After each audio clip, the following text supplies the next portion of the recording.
ጤና ይስጥልን የከበረ ሰላምታችን በመላው ዓለም ሆናችሁ ቃል ስፖርት ዩቲዩብ ቻናላችንን ለምትከታተሉ ውድ አድማጮቻችን ሁሉ ይድረስ ብለናል።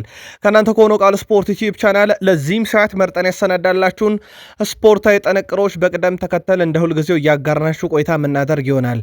እስከ ፕሮግራማችን ፍጻሜ ምርጫችሁን ቃል ስፖርት ዩቲዩብ ቻናል አደረጋችሁ ስትቆዩ ግን ላይክ ብታደረጉ ለእኛ በብዙ ይጠቅመናል። ሀሳብ አስተያየት እንደ ሁልጊዜው እንቀበላለን።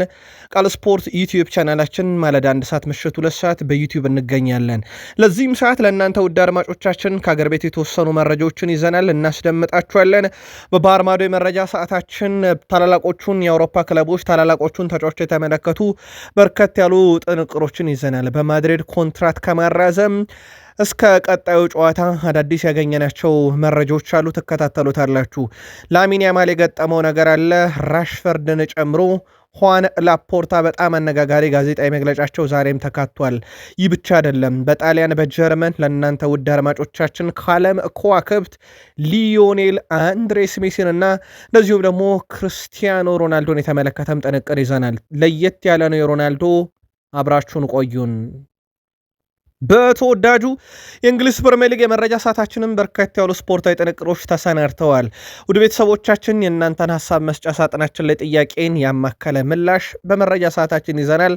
አጫጭር ስፖርታዊ ጥንቅሮቻችን እንደተጠበቁ ነው። ከታላላቆቹ ክለቦች ቶትንሃም ቤት ለየት ያለ ነገር እንነግራችኋለን።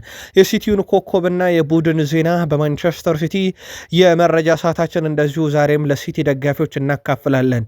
በቼልሲ በኩል የቡድኑን ወሳኝና ቁልፍ ተጫዋቾች የተመለከተ ወቅታዊና ዕለታዊ ጥንቅሮችን ስናደርሳችሁ አንድ ተጫዋች ዛሬ ደግሞ ለየት ያለ ሀሳብ በጋዜጣዊ መግለጫ ሰጥቷል።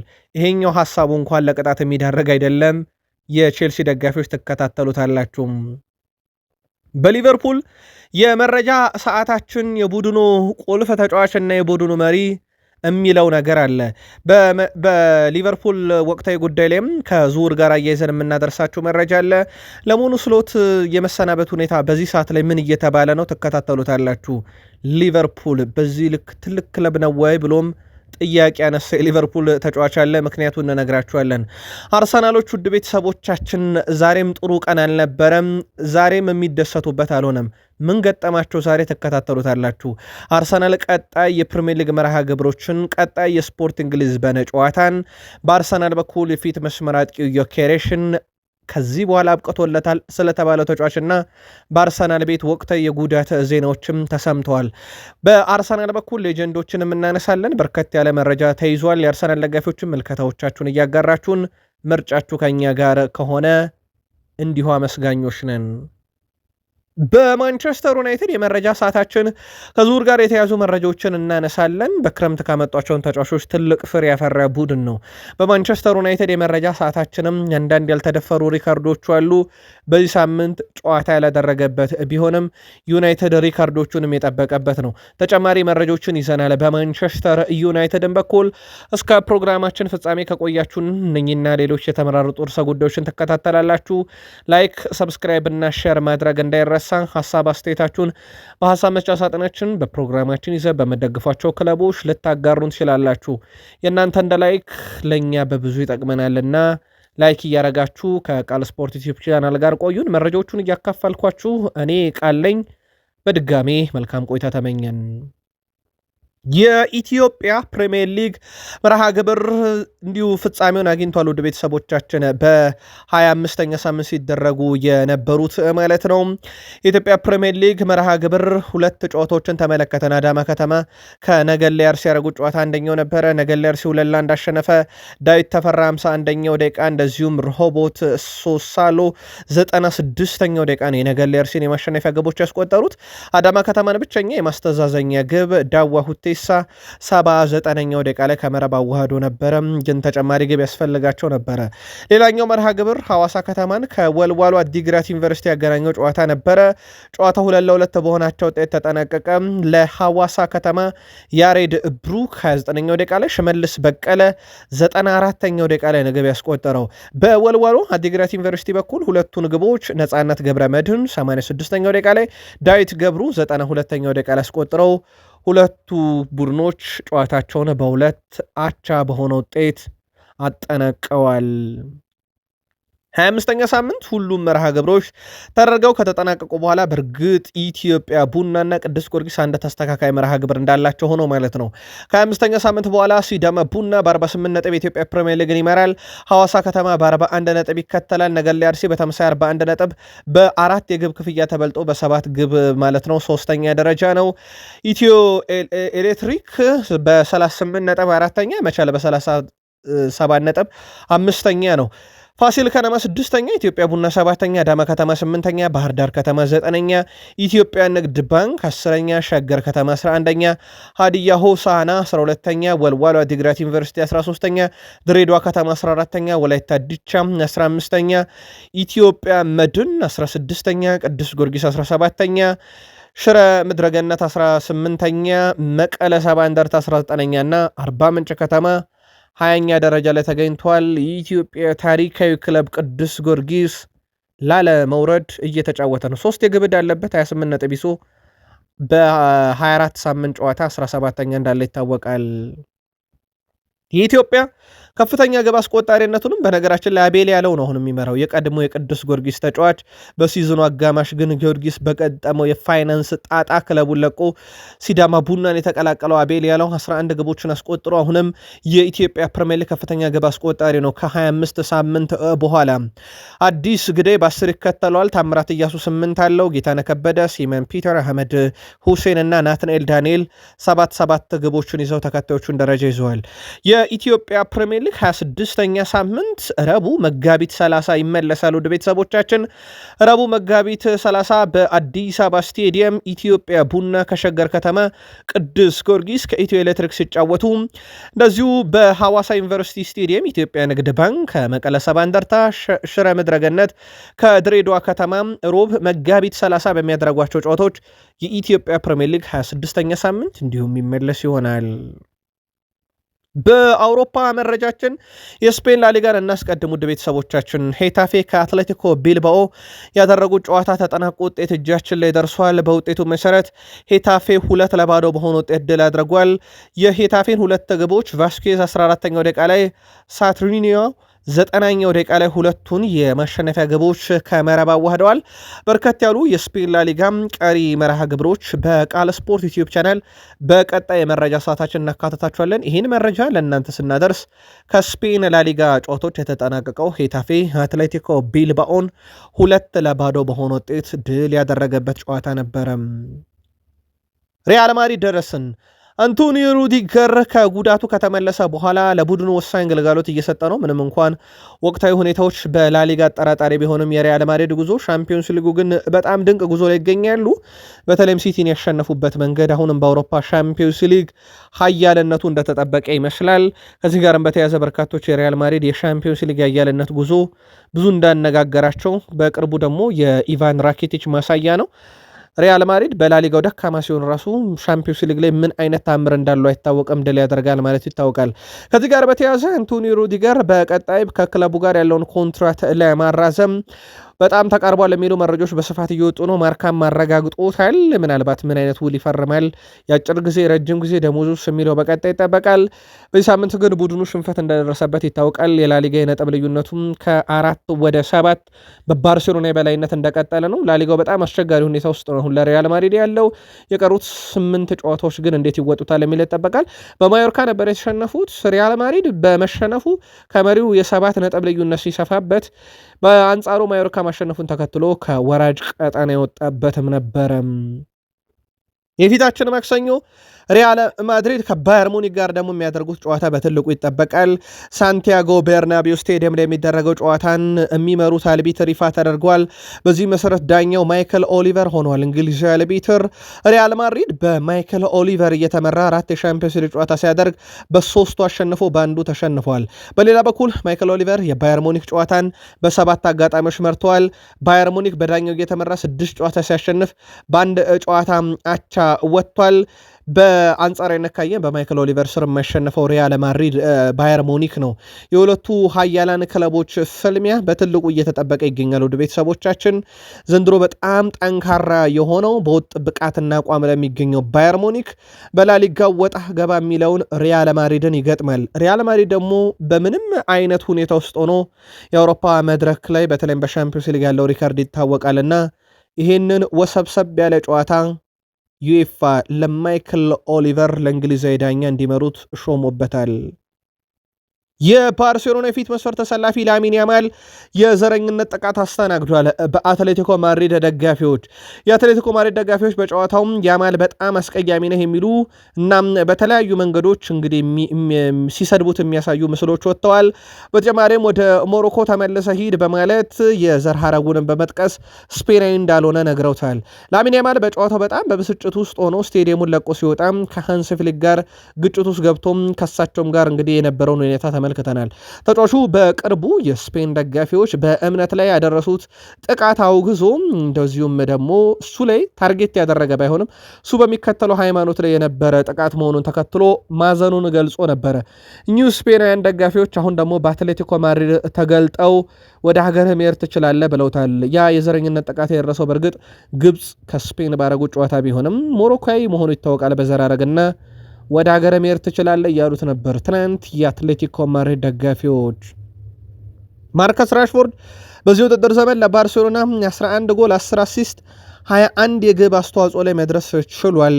የውሰት ውሉ አልተጠናቀቀም። ገና በሁለት ወር መጨረሻ በኋላ ነው የሚጠናቀቀው። ማርከስ ራሽፎርድ ወደ 2155 ደቂቃዎችን ለባርሴሎና ተጫውቷል። በነገራችን ላይ ይሄ ተጫዋቹ በነገራችን ላይ በርካታ ጨዋታዎችን በቋሚነት እየጀመረ አይደለም። ይልቁንስ አብዛኞቹን ከተጠባባቂ ወንበር እየጀመረ ነው ጨዋታዎችን እያደረገ የሚገኘው።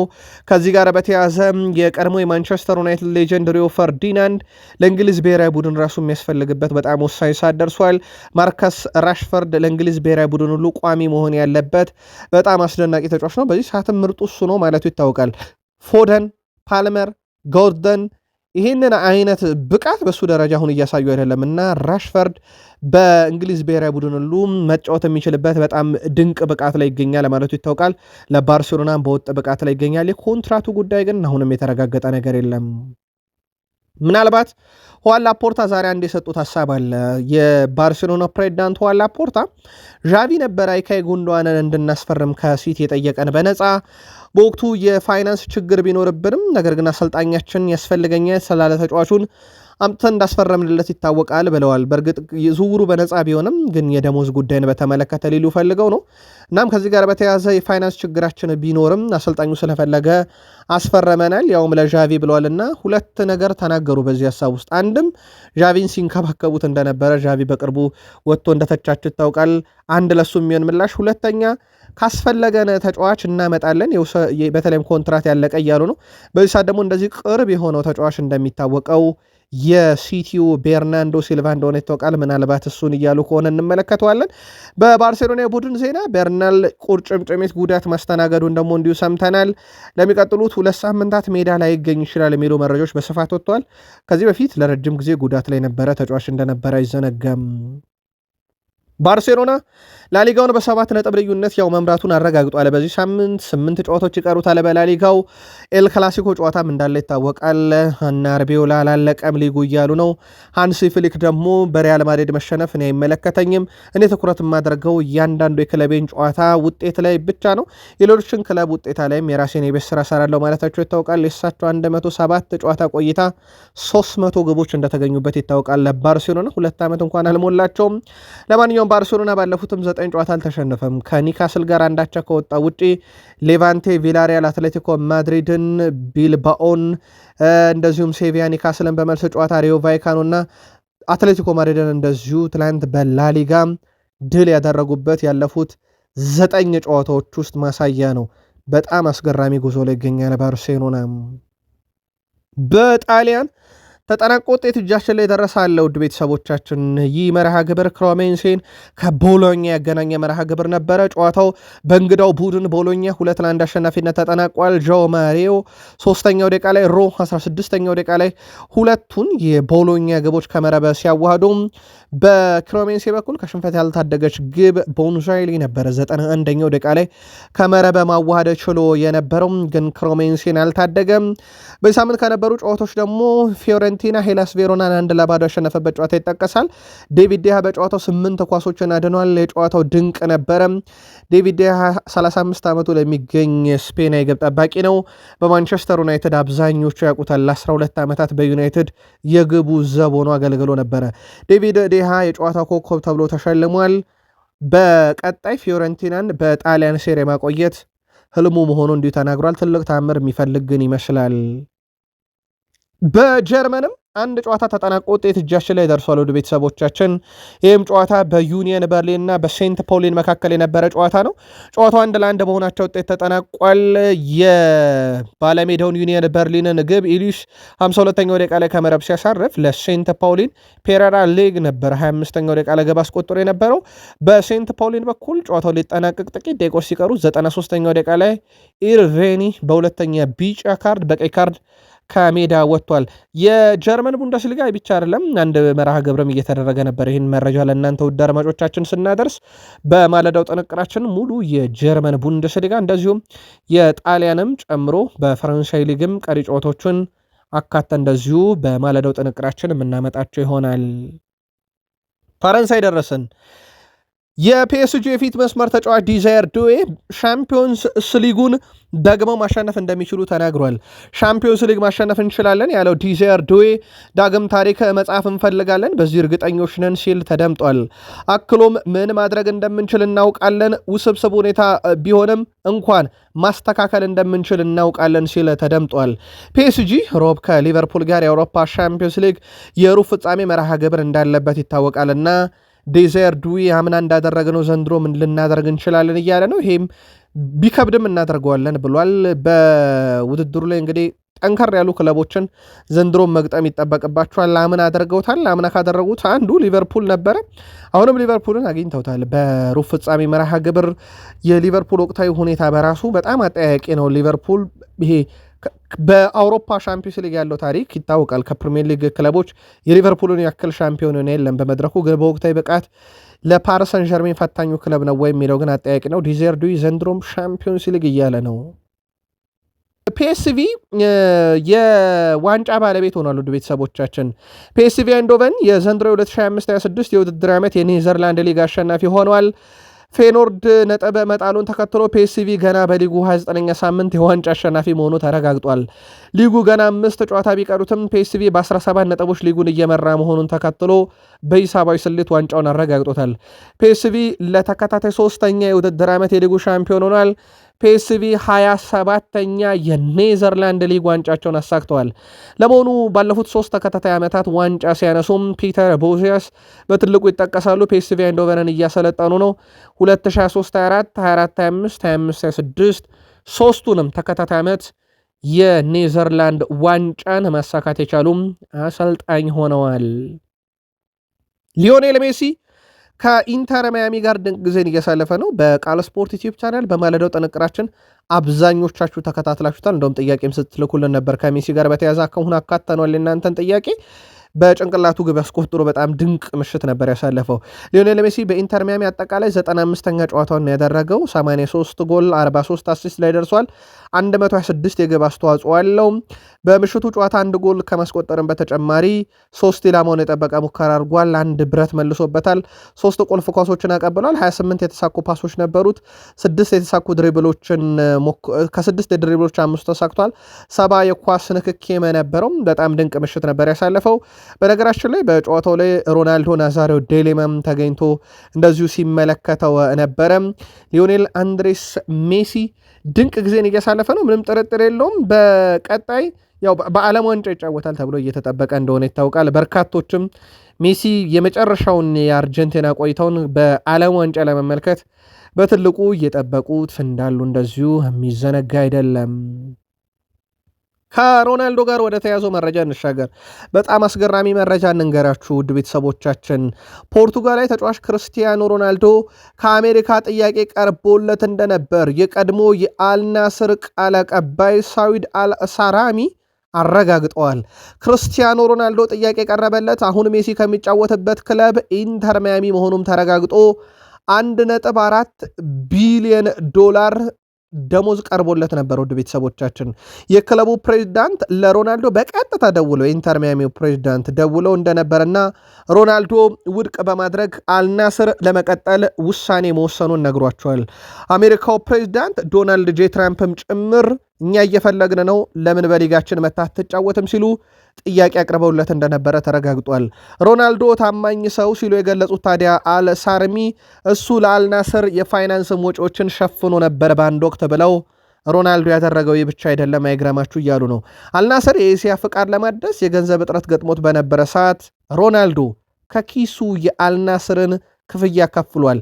በቅርቡ ክለቡን በሚያስተዳድሩት ባለቤቶች ዘንድ ፍትሐዊ አሰራር እየሰራችሁ አይደለም በሚል ጨዋታ አላደርግም ብሎ መውጣቱ ግን የሚዘነጋ አይደለም። የአልናስርን ወጪ እስከ መሸፈን ከኢንተር ማያሚ የቀረበለትን 1.4 ቢሊዮን ዶላር ደሞዝ ይቅርብኝ እስከ ማለት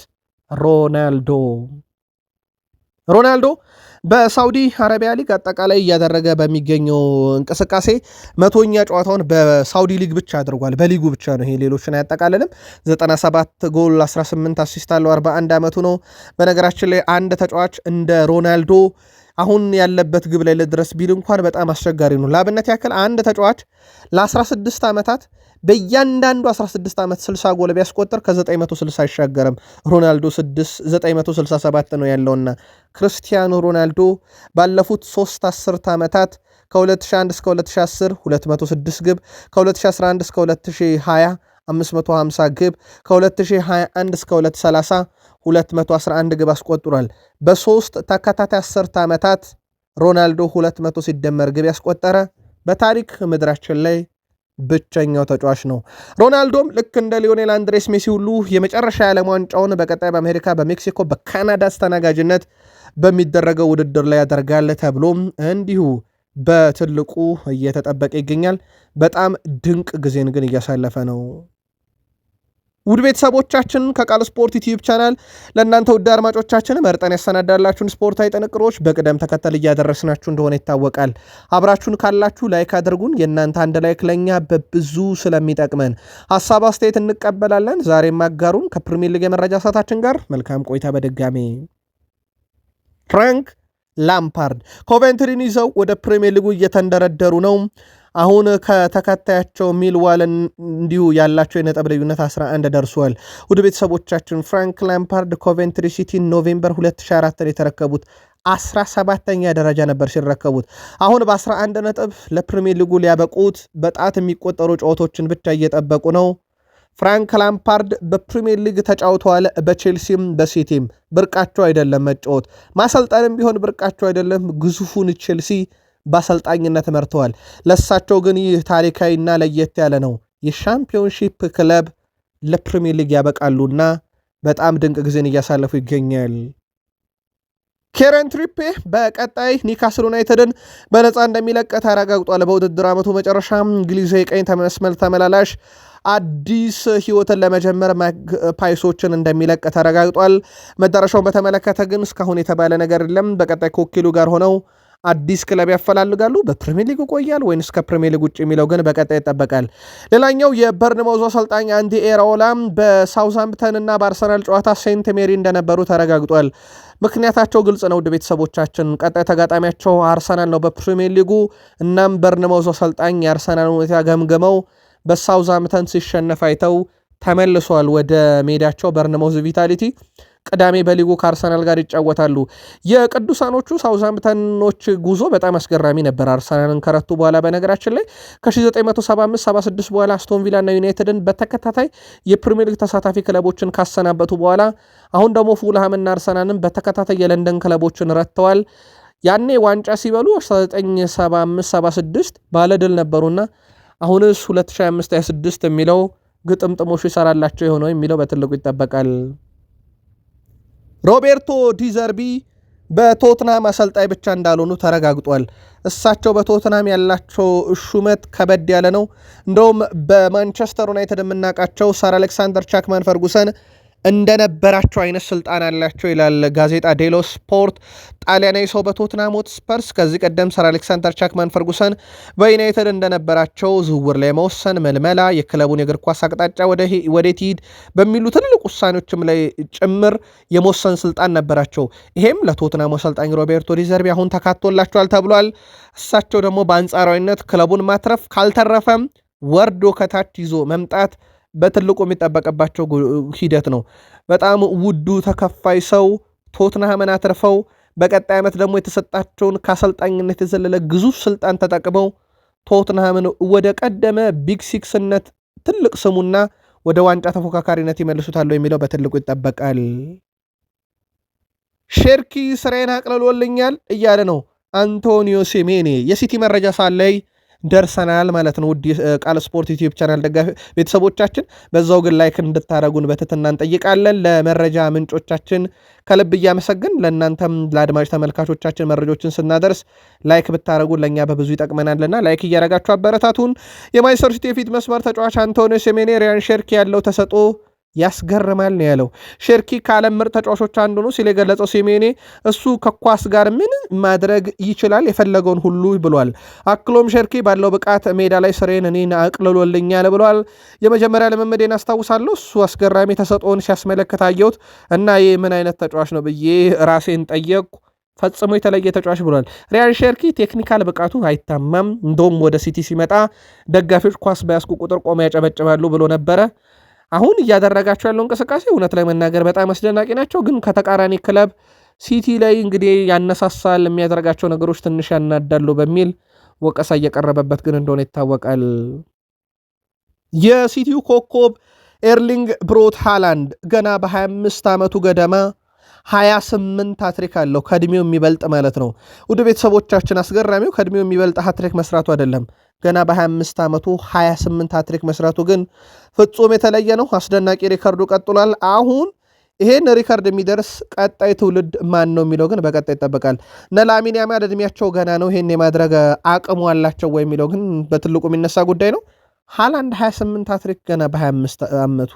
ውድ ቤተሰቦቻችን ኤርሊንግ ብሮት ሃላንድ በዚህ ዓመት 52 ጎል ለሀገሩም ለሲቲም አለው። ሳላ፣ ሁጎ ኤኪቲኬ፣ ፍሎሪያን ቬርዝ ሊቨርፑልን የተጋጠመውና የእነሱን ብንደምር 51 ነው። ሊቨርፑል ላይም የመጀመሪያ ሃትሪኩን ሰርቷል። በጣም ጥሩ ፎርም ላይ መጥቷል። ምናልባት እስከ ውድድር ዓመቱ መጨረሻ በዚሁ ፎርሙ ይቀጥላሉ የሚለው በትልቁ ይጠበቃል። ሲቲዝኖች ሃላንድን፣ ሪያን ሼርኪን መረጃ ደረስናችሁ። ላይክ እያረጋችሁ ስለ ተጫዋቾቻችሁ ምልከታችሁን ደግሞ ጻፉልን። ቼልሲ ደረሰን። ቼልሲ ባለፈው ክረምት ካመጧቸው ተጫዋቾች አንዱ የሆነው ዦዋ ፔድሮ በእርግጥ ለፕሪሚየር ሊግ አዲስ አይደለም፣ በብራይተን እናውቀዋለን። ዦዋ ፔድሮ 27 የግብ አስተዋጽኦ በዚህ ሲዝን ደርሷልና ቅልል ያለው ዓመት ይመስላል ተጫዋቹ። ምንም ጥያቄ የለውም። ቼልሲ እንደ ቡድን ደካማ ሊባል ይችላል እንጂ ተጫዋቹ በጣም ድንቅ ጊዜን እያሳለፈ ነው። 21 ጎል 6 አሲስት አለው በመጀመሪያ ዓመቱ። ዦዋ ፔድሮ በፈረንጆቹ ከዲሴምበር 2025 የመጨረሻ ወር ጀምሮ እስከ አዲሱ ዓመት 2026 ደምረን እስከ ኤፕሪል 4 እስከ ትላንት ድረስ ያለውን ቁጥር ብናይ ፍጹም አስደናቂ ነው። በፕሪሚየር ሊጉ እሱን ያክል የግብ ተሳትፎ ያለው አጥቂ የለም። በጣም ጥሩ ፎርም ላይ የሚገኝ የቼልሲ ተጫዋች ነው። ኤስታቪዮም ቢሆን ውድ ቤተሰቦቻችን የመጀመሪያ ሲዝኑን ያውም በእንግሊዝ ምድር እንግዳ ሆኖ እያሳለፈ ነው።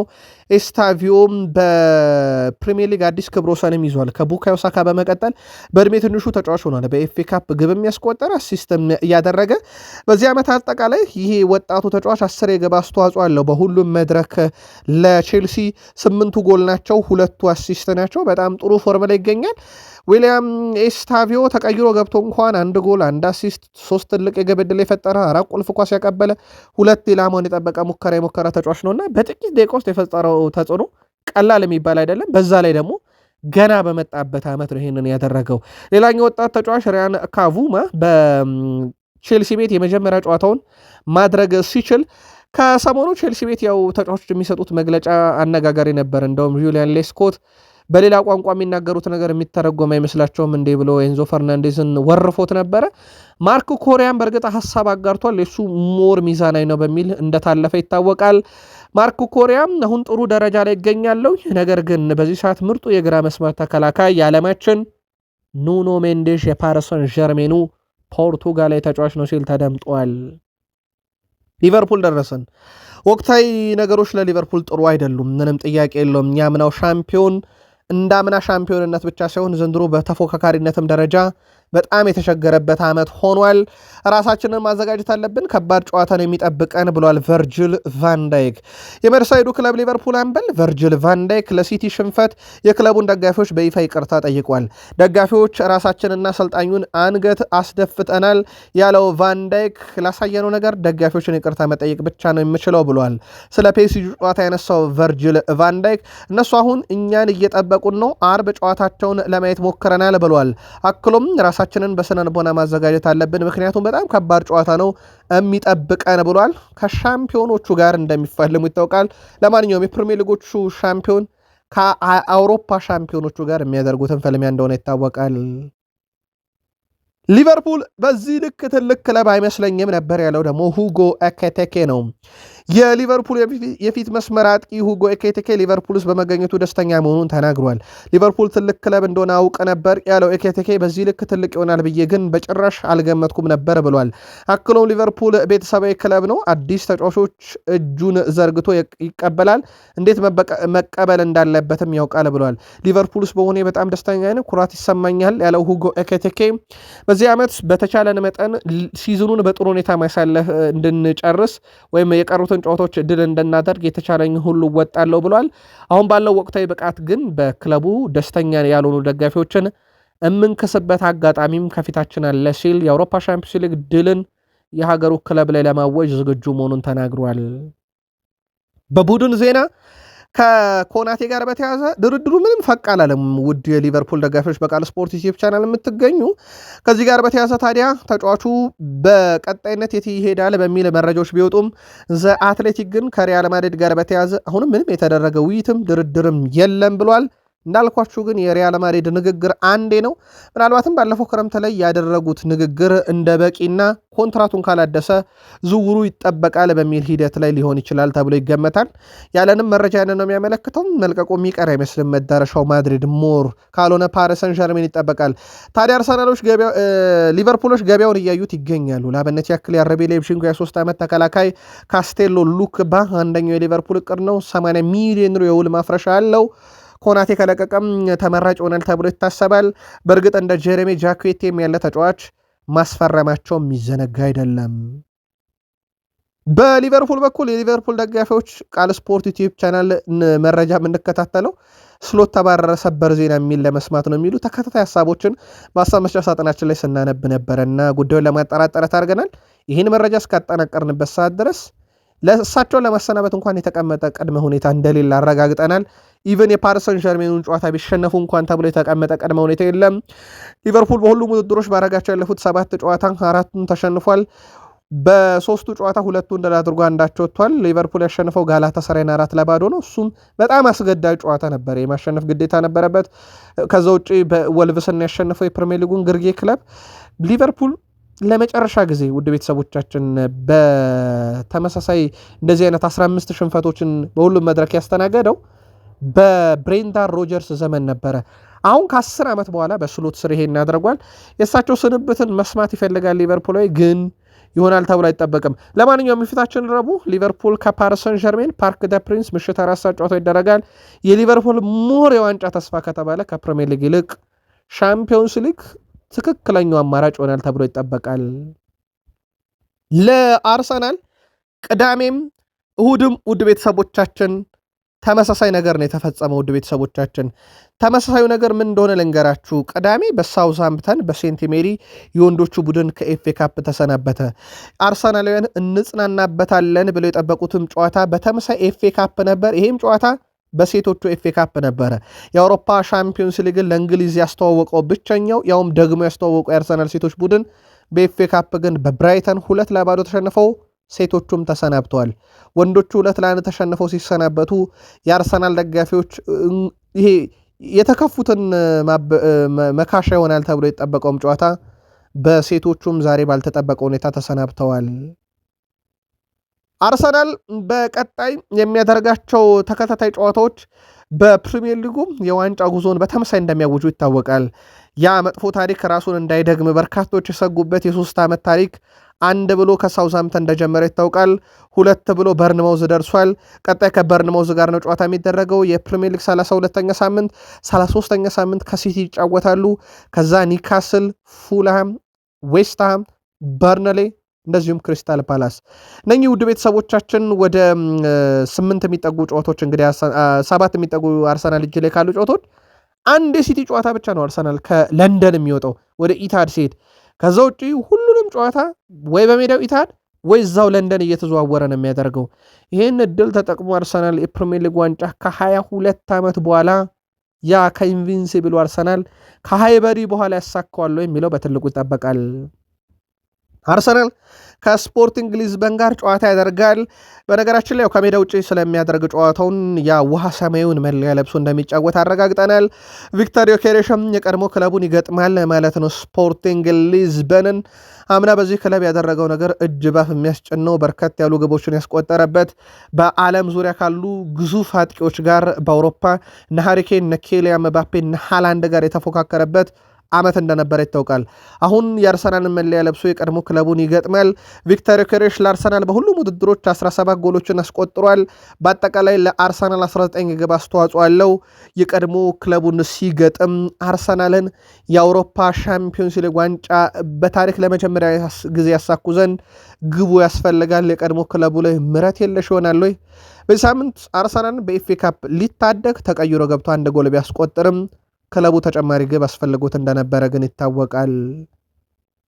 ከዚህ ጋር በተያያዘ የቀድሞ የአርሰናል ተጫዋች ፓትሪክ ቬራ በዋንጫ የፍጻሜ ጨዋታ በማንቸስተር ሲቲ መሸነፍ ልትቀበለው ትችላለህ እያለ ነው። የቀድሞ የአርሰናል ሌጀንድ የኢንቪንሲብል ባለቤት ልረዳውም እችላለሁ ብሏል። በሲቲ የደረሰብንን ሽንፈት ማንቸስተር ሲቲ ልምድ ያላቸው ናቸው እና ከአርሰናል እኩል በጥራትም ደረጃ ያለ ክለብ ስለሆነ በሲቲ መሸነፍን በጸጋ ተቀብየዋለሁ ያለው ፓትሪክ ቬራ ነገር ግን በሳውዝሃምፕተን መሸነፍ በተለይም ሰዎች ያለ ምርጥ ቡድን ብለው በሚጠሩ ጊዜ ለዋንጫ በምትጠበቅ ሰዓት መሸነፍ ግን ፈጽሞ ተቀባይነት የለውም። ይህን ውጤት ፈጽሞ ልቀበለው አልችልም። የሲቲን ውጤት ተቀብያለሁ፣ ይሄ ግን ሊሆን አይችልም ሲል ተደምጧል። ፓትሪክ ቬራም የዛ ጠንካራ ቡድን ጠንካራ ሰው የሰነዘረውን ትችት በእርግጥ በርካታ አርሰናልን ይጋሩታል። አርሰናል አሁን ካለበት ወቅታዊ ብቃትና ሁኔታ አንጻር የካራባው ካፕ ዋንጫን እንኳን ማንሳት ይመኝ ነበር ደጋፊው፣ ለዋንጫው ጥራት ሳይሆን ለስነ ልቦና ግንባታ። በኤፍኤ ካፕ መሰናበቱ ደግሞ በርካታ አርሰናልን አናዷል። አንዱ የቀድሞ ተጫዋች ፓትሪክ ቬራ ነው። ኢያን ራይት ሳውዝሃምፕተን ይህን ያህል ብልጫ መውሰድ ከቻለ እና ተጫዋቾቹን በሩብ ፍጻሜ እየተጫወቱ እንደሆነ የማያውቁ እስኪመስሉ ድረስ የተዳከሙ ከመሰሉ ስለምን ደረጃ ነው የምናወራው እያለ ነው። አሁን ነገሮች ክብድ ያሉ መስለዋል። በዚህም ረገድ ይህ የሚያዝያ ወር ነው። 7 ጨዋታዎች በሊጉ ቀርተዋል። ነገር ግን የሩብ ፍጻሜ ጨዋታ እንኳን ከሳውዝሃምፕተን ጋር ማሸነፍ አልቻልንም ያለው ኢያን ራይት እነዚህ ቅጽበቶች በፕሪሚየር ሊጉ ለማሸነፍ ምን ያህል ዝግጁ እንደሆንን ያጠራጥረኛል ሲል ስጋቱን ገልጿል። አርቴታም እና አንዳንድ ጊዜም እንደዚህ አይነት ነገሮችን በይፋ መናገር አለበት። ተጫዋቾቹን በተለየ መንገድ መያዝ አለበት። አሁን በመልበሻ ክፍል ውስጥ እንደሚያደርገው ግልጽ ነው። ነገር ግን ተጫዋቾችን በደጋፊ ተጠያቂነት እንዲሰማቸው ማድረግ አለበት። ለተመዘገበ ውጤት እያንዳንዱ ሰው መጠየቅ አለበት፣ በተለይ ደግሞ ተጫዋቾቹ ብሏልና ምን አይነት ጨዋታ እያደረጉ እንደሆነ የት እንዳሉ ማወቅ አለባቸው። ጥቂት ጨዋታ ነው የቀረው። እንደዚህ አይነት ጨዋታን ከሳውዝሃምፕተን ጋር ስትጫወት ካላሸንፍ ቀጣይ 7 ጨዋታስ ምን ዋስትና አለ? ሚኬል አርቴታ ተጫዋቾቹን ማጋፈጥ አለበት ሲል ኢያን ራይት ሐሳቡን ደግሞ አጋርቷል። እድለቢሱ እየተባለ የሚጠራው ኬፓ አሪዛባላጋ በአርሰናል ከዚህ በኋላ ጉዳት ካልገጠመው በስተቀር ዳቪድ ራያ ይጫወታል ተብሎ አይታሰብም። ወይ ደግሞ ምናልባት አርሰናል በፕሪሚየር ሊጉ ቀድሞ ዋንጫ ካረጋገጠ እድል ሊያገኝ የሚችልበት ሁለተኛው አማራጭ ነው።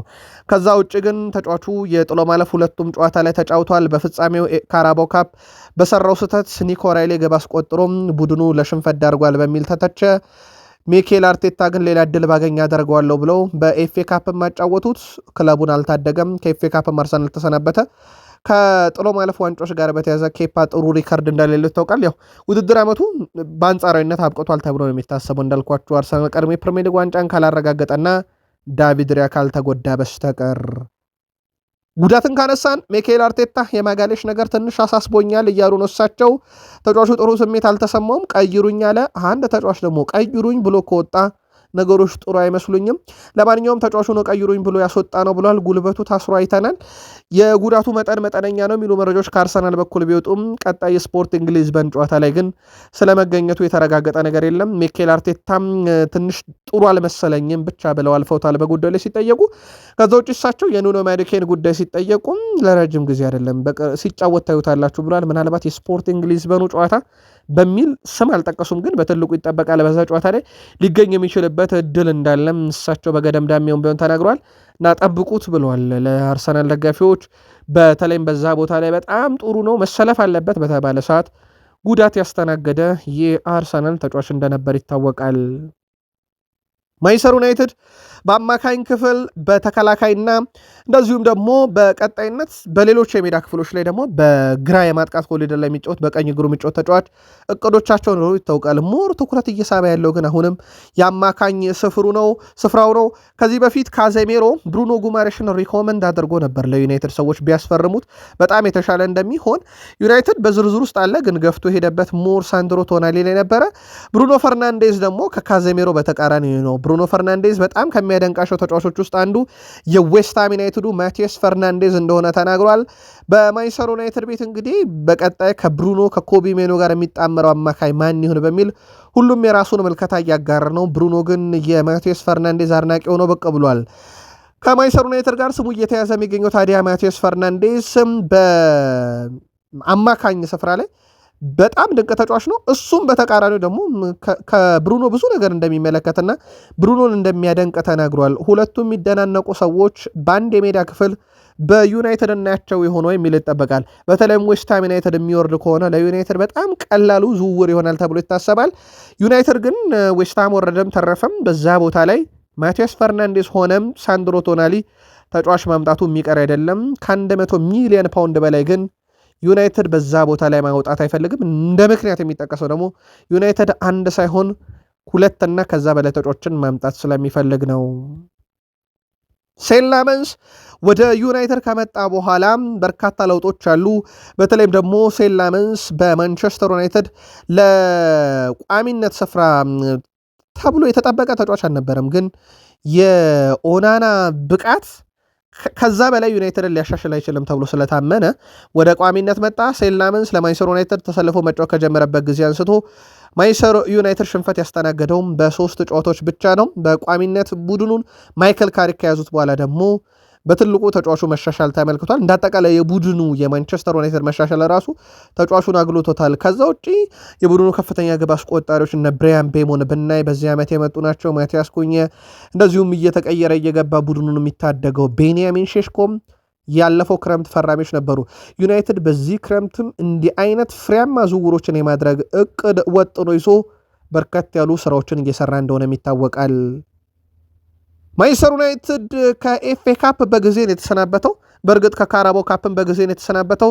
ዩናይትድ አመቱ ሲጀመር 40 የተረጋገጡ ጨዋታዎችና ሲደመር ጨዋታዎችን ደግሞ እንደሚያልፋቸው ጨዋታዎች ማለትም የኤፍኤ ካፕና ካራባው ካፕ እስከሚሄድበት ርቀት የጨዋታዎቹ ብዛት ከ40 ሲደመር ሊልቁ ይችላል ተብሎ ቢጠበቅም ዩናይትድ ግን የተቀመጠለትን ጨዋታ ማለፍ አልቻለም፣ በኤፍኤ ካፕም በካራባው ካፕም።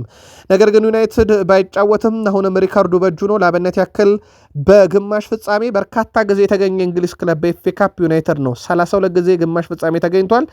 አርሰናል ለ31ኛ ጊዜ መድረስ ይችል ነበረ፣ ግን በሳውዝሃምፕተን ተሸንፎ ቀርቶ 30 ነው። ቼልሲ ወደ 28 አሳድጓል በዚህ ሳምንት ማለፉን ተከትሎ።